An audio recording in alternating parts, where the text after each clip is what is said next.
Hey everybody, Bones here, Bones Garage, just bringing the update, what's going on at the garage. So, 1971 Chevy ElCamino, the big block race car.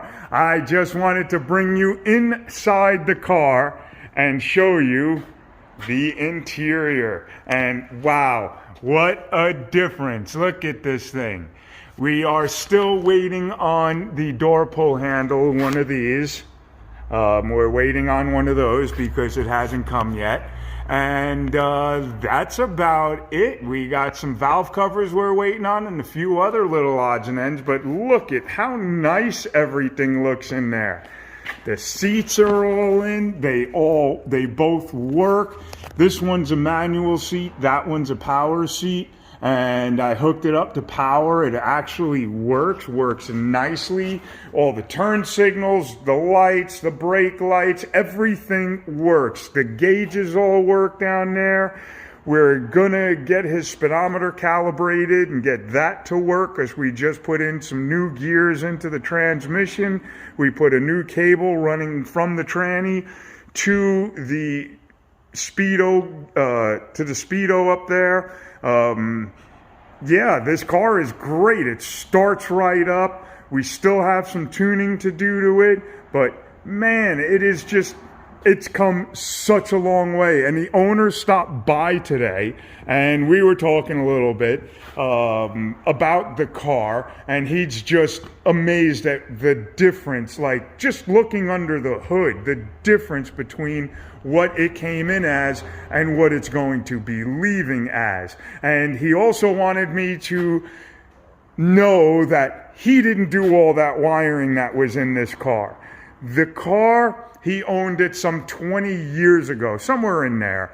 And he sold it to a friend of his. His friend had owned it for a number of years, sold it to another guy. The other guy sold it back to his friend again.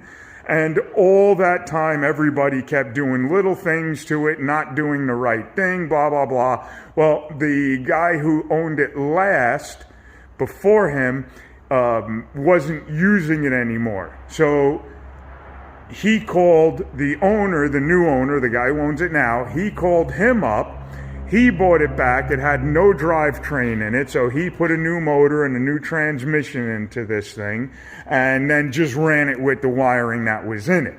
So it wasn't his wiring that was in there. He just wanted me to make sure I made that clear. That's not his kind of work. He does not work like that. But he is very happy with everything we have done on this car. We had a huge major draw when this car first came in. We bought a brand new battery, left the battery connected. Within 3-4 hours, the battery was down to about 6-8 volts.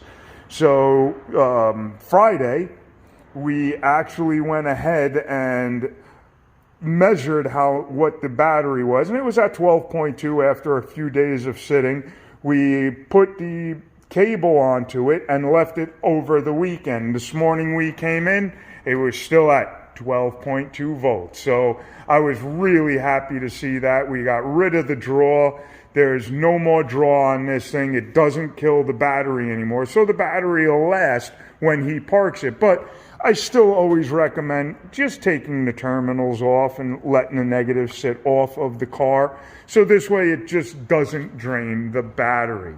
But yeah, he's real happy with everything. Can't wait to drive it. We're just waiting on a few more parts. We got another set of valve covers that he wants to throw on there. And then he's going to take it home and do all the tuning of the carburetor, get the timing all set up the way he likes it, and finish getting this car running really nice. So yeah, it's really cool. Next time I get it up in the air, I will bring you underneath and show you everything that's all done underneath. And yeah, that's about it. I'll talk to you real soon, guys. Have fun. Okay, bye.